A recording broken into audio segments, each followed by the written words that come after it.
بسم اللہ الرحمن الرحیم۔ شروع اللہ کے نام سے جو بڑا مہربان اور نہایت رحم کرنے والا ہے۔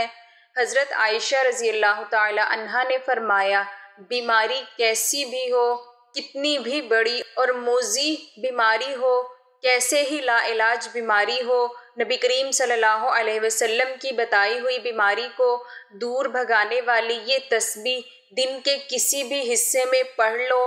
دن میں پڑھو تو رات سے پہلے پہلے، اور رات میں پڑھو گے تو صبح ہونے سے پہلے پہلے، ہر بیماری اللہ کے حکم سے اور اللہ کے فضل و کرم سے دور بھاگ جائے گی۔ بیماری بھگانے والی وہ مختصر سی تسبیح یہ ہے، بسم اللہ الرحمن الرحیم۔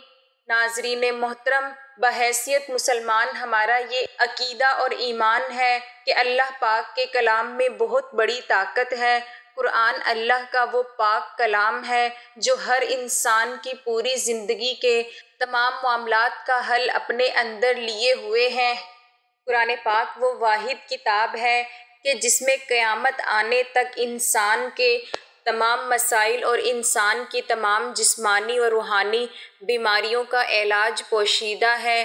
نبی کریم صلی اللہ علیہ وسلم نے اپنی حیات طیبہ میں ہمیں ہر مسئلے کا حل عطا فرمایا، لہٰذا آج کی اس ویڈیو میں ایک ایسی تسبیح کے بارے میں بیان کریں گے کہ جس کو کرنے سے انسانی جسم میں موجود ظاہری اور باطنی ہر طرح کے قابل علاج اور لا علاج بیماریاں فوراً دور ہو جاتی ہیں۔ اس تسبیح کا حکم اور اس کی اجازت خود رسول اکرم صلی اللہ علیہ وسلم نے فرمائی ہے۔ ناظرین کرام، دین اسلام میں علاج، معالجے اور اس کے اخلاقی و قانونی پہلوؤں کی اہمیت قرآن مجید کی بہت سی آیات، رسول اکرم صلی اللہ علیہ وسلم کی چند احادیث اور کچھ فقہی آراء سے واضح ہوتی ہے۔ اس حوالے سے ارشاد بانی ہے، اور جو شخص کسی ایک کی جان بچا لے اس نے گویا تمام لوگوں کو زندہ کر لیا۔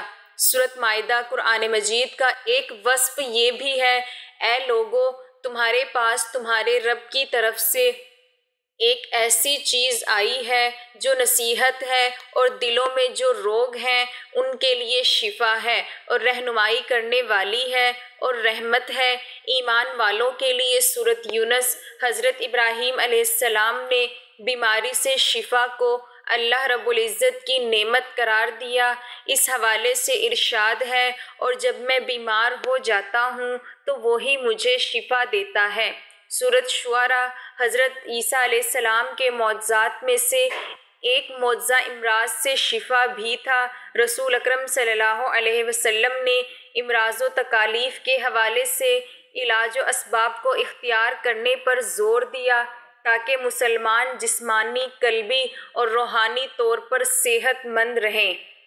حضرت جابر رضی اللہ تعالی عنہ رسول اللہ صلی اللہ علیہ وسلم سے روایت کرتے ہیں، ہر مرض کی دوا موجود ہے، جب مرض کا علاج ہو جائے تو اللہ کے فضل سے وہ مرض ٹھیک ہو جاتا ہے۔ صحیح مسلم۔ اس حدیث میں دو باتوں کی طرف اشارہ کیا گیا ہے کہ ہر امراض کے لیے دوا موجود ہے، اسے استعمال کرو، مگر یقین یہی رکھو کہ شفا تو اللہ تعالیٰ ہی کے ہاتھ میں ہے۔ اللہ تعالیٰ نے بڑھاپے کے سوا ہر بیماری کی دوا پیدا کی ہے۔ شیر خدا سیدنا علی المرتضیٰ رضی اللہ تعالی عنہ سے مروی ہے کہ اصل علم دو ہی ہیں، علم فقہ تاکہ زندگی گزارنے کا آسان طریقہ معلوم ہو، اور علم طب کا کہ انسانی جسم بیماریوں سے محفوظ اور صحت مند رہے۔ اس بارے میں کسی شک کی گنجائش نہیں کہ امراض سے واقفیت اور ان کے علاج میں مہارت حاصل کرنا مسلمانوں کے لیے، تمام معاشروں کے لیے ضروری ہے۔ البتہ علماء نے اسے فرض کفایہ قرار دیا ہے کہ اگر بقدر ضرورت چند افراد اس فن میں ماہر موجود ہوں تو بقیہ معاشرے بھر سے یہ فرض ساقط ہو جائے گا۔ علاج معالجہ تو زیادہ بڑی بات ہے، اسلام میں فقط مریض سے ملاقات کرنے کا بھی بڑا اجر ہے۔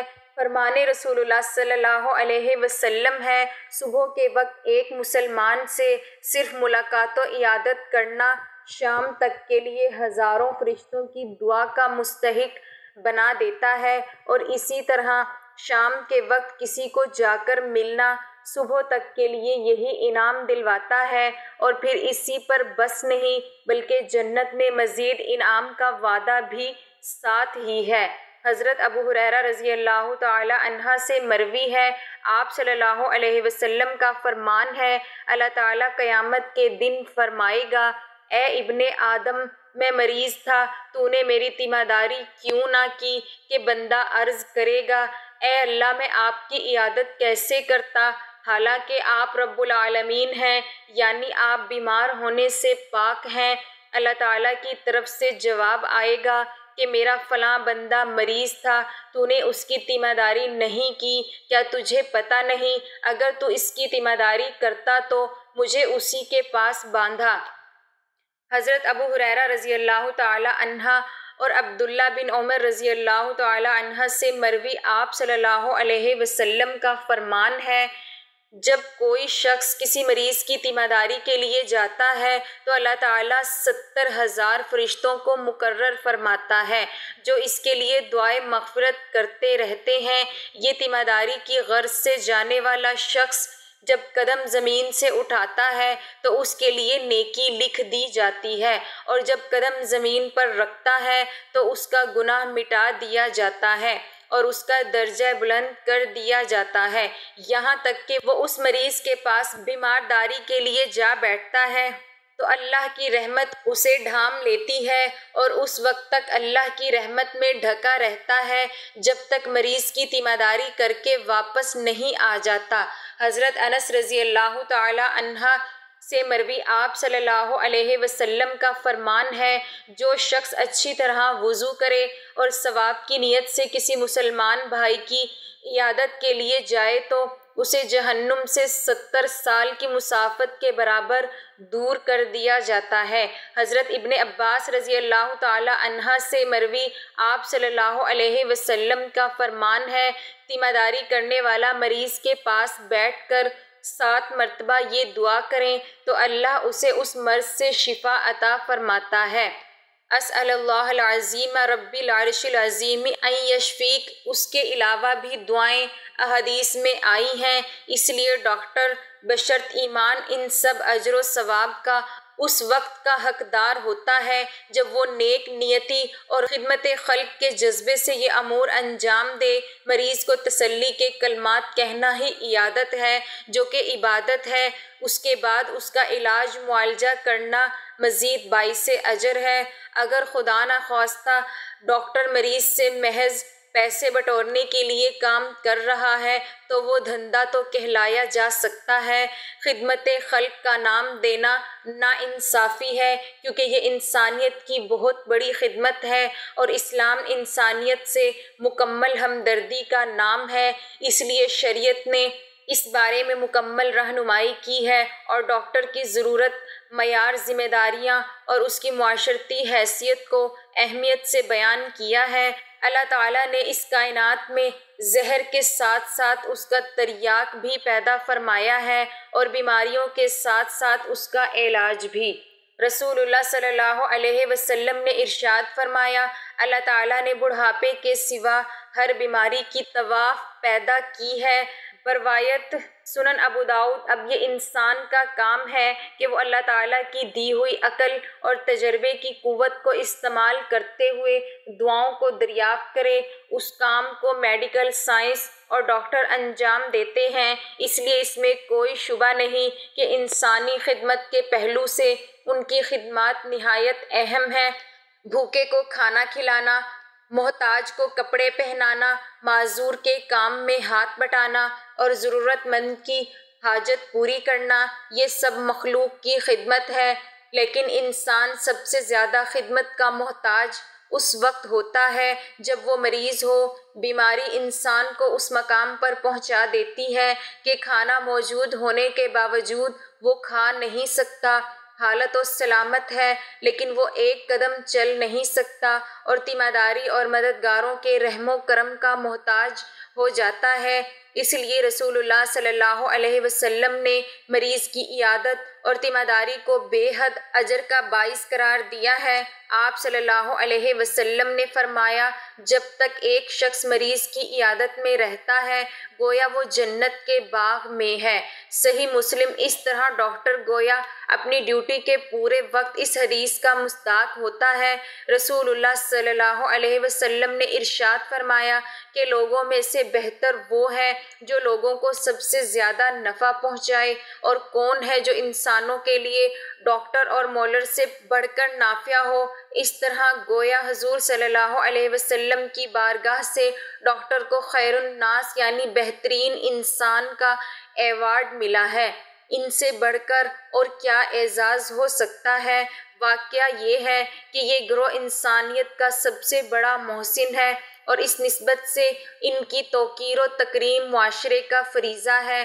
بعض دفعہ ایسا ہوتا ہے کہ علاج سے جلدی فائدہ نہیں ہوا یا مریض کی موت واقع ہوئی تو لوگ ڈاکٹر سے الجھ جاتے ہیں، اور بعض دفعہ تو اس کے جان کے بھی لالے بن جاتے ہیں۔ یہ ایک غیر سنجیدہ طرز عمل ہے، اس لیے کہ علاج تو انسان کے اختیار میں ہے، لیکن صحت و شفا اللہ کی مشیت کے بغیر حاصل نہیں ہوتا۔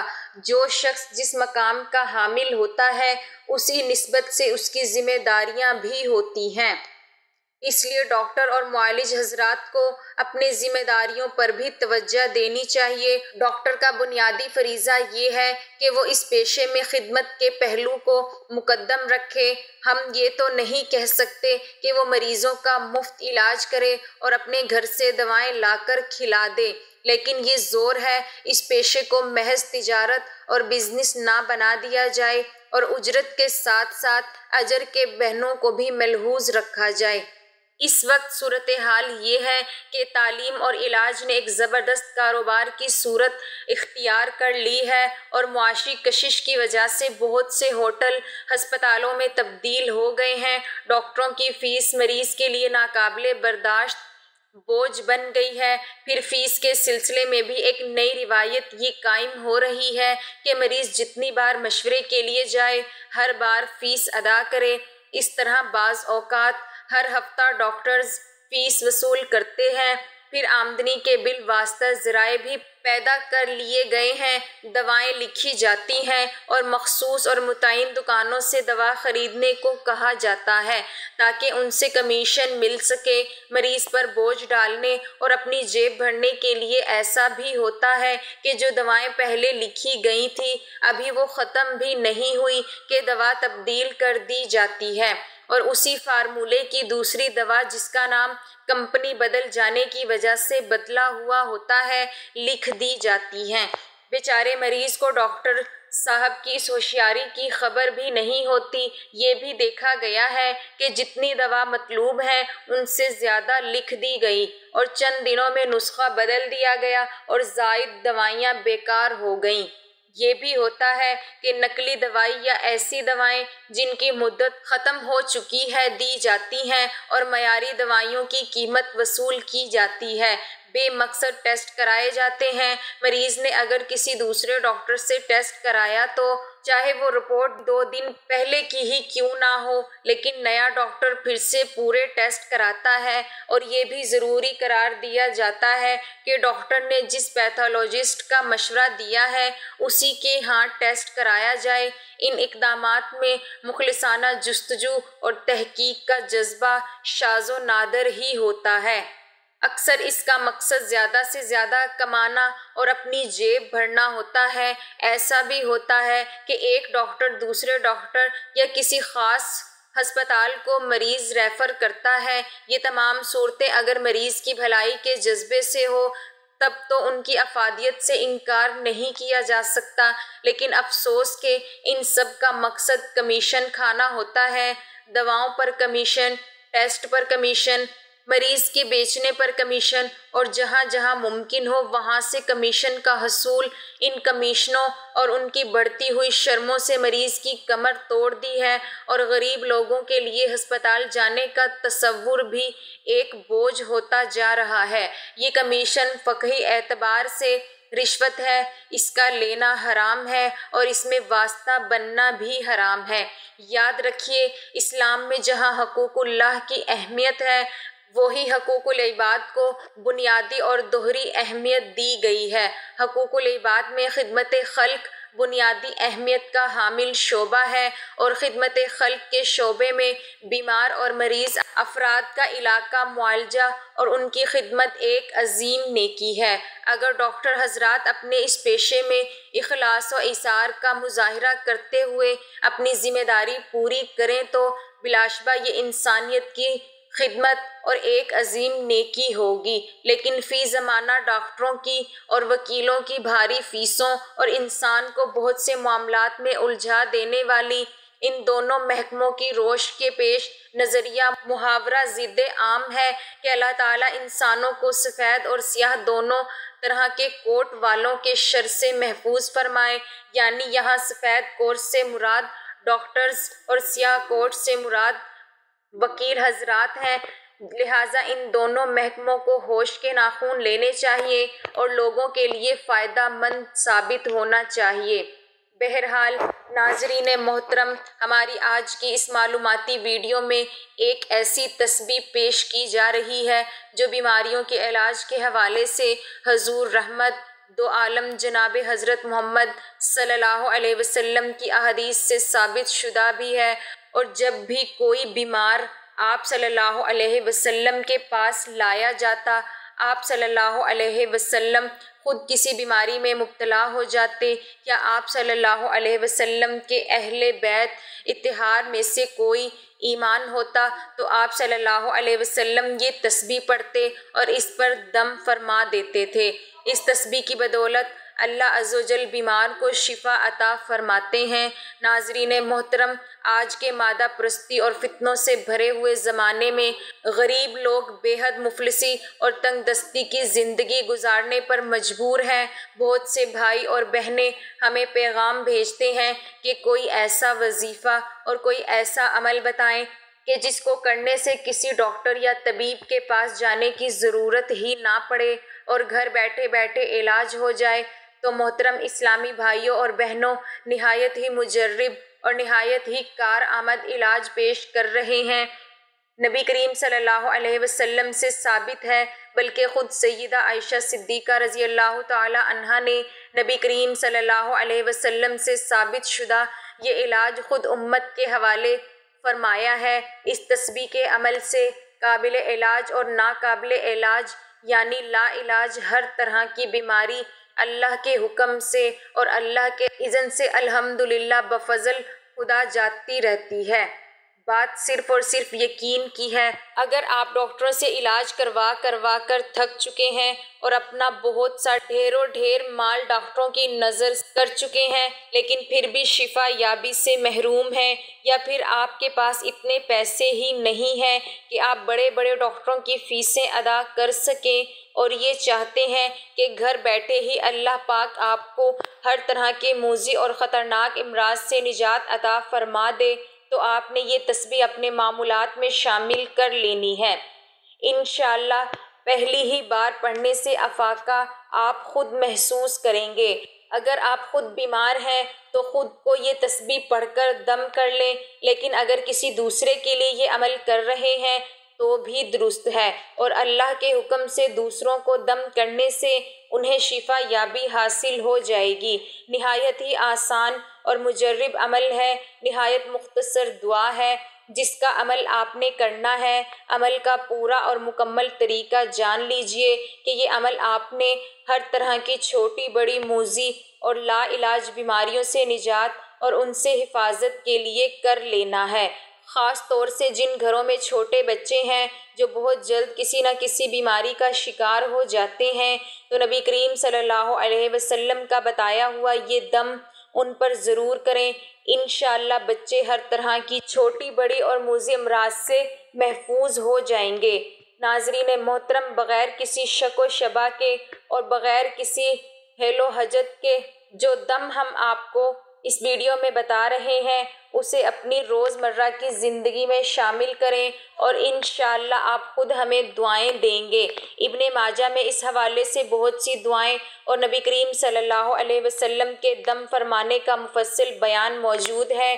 اسی طرح بخاری شریف اور مسلم شریف کی ایک متفق علیہ حدیث ہے کہ حضرت سیدہ عائشہ صدیقہ رضی اللہ تعالی عنہا نے فرمایا کہ رسول اکرم صلی اللہ علیہ وسلم اپنے بعض گھر والوں کی بیمار پرسی کرتے تو اپنا دایاں ہاتھ مریض کے درد والے حصے پر پھیرتے اور یہ دعا پڑھتے، اللہم رب الناس اذہب الباس اشف انت الشافی لا شافی الا انت شفاء لا یغادر سقما۔ اللہ لوگوں کے رب، تکلیف کو دور فرما دے، تو شفا دے دے، تو ہی شفا دینے والا ہے، تیری ہی شفا ہے، دو ایسی شفا عطا فرما جو کسی قسم کی بیماری نہ چھوڑے۔ روایت حدیث متفق علیہ۔ اس دعا سے پیاری اور عاجزی والی اور کون سی دعا ہو سکتی ہے؟ تو یہ دعا آپ کسی بھی بیماری سے نجات کے لیے کریں یا پھر کسی بھی بیمار کے لیے کریں تو جان لیجئے کہ اس دعا کو کم سے کم 7 بار، لیکن اگر زیادہ ہو سکے تو 21 بار پڑھ کر پانی پر دم کر کے وہ پانی مریض کو پلا دیں۔ اگر اپنے لیے یہ عمل کر رہے ہیں تو خود یہ پانی پی لیں اور درد والی جگہ پر پھونک بھی مار لیں۔ پہلے ہی دن کے عمل سے مریض کو شفا ملنا شروع ہو جائے گی۔ پھر جب آپ دوسرے دن یہ عمل کرنے کے لیے نیت ہی کریں گے تو مریض خود کہے گا کہ اب میں پہلے سے بہت بہتر ہوں۔ اس تسبیح میں اللہ سبحانہ وتعالیٰ نے اتنی طاقت اور اتنی برکت رکھی ہوئی ہے کہ اگر آپ کا مریض ہسپتال کے ICU وارڈ میں انتہائی سیریس حالت میں بھی ہو، اگر اللہ نے اس کی زندگی دراز نہیں ہوئی تو اس پر بھی دم کریں گے، انشاءاللہ وہ اٹھ کر بیٹھ جائے گا۔ اس بات سے کون انکار کر سکتا ہے کہ اللہ نے قرآن میں مومنوں کے لیے شفا رکھی ہے، لیکن نہ صرف مومنوں کے لیے بلکہ پوری بنی نوع انسانیت کے لیے اللہ نے اس میں شفا یابی اور صحت تندرستی رکھی ہے۔ بات صرف عزم اور مستحکم یقین کی ہے۔ اللہ تبارک و تعالیٰ سے دعا ہے کہ نیکی کی بات کو سننے، سمجھنے اور اس پر عمل کرنے کی طاقت اور توفیق عطا فرمائے۔ میرا سنانا اور آپ کا سننا اپنی بارگاہ میں قبول و منظور فرمائے۔ ناظرین محترم، اس عمل کی اجازت عام ہے، لیکن اس عمل سے پہلے اللہ کا ایک خوبصورت نام نیچے کمنٹ باکس میں لکھ دیں اور ہمارے اس معلوماتی چینل کو ضرور سبسکرائب کر لیجئے۔ جزاک اللہ خیراً کثیرا۔ اللہ ہم سب کا حامی و ناصر ہو، آمین۔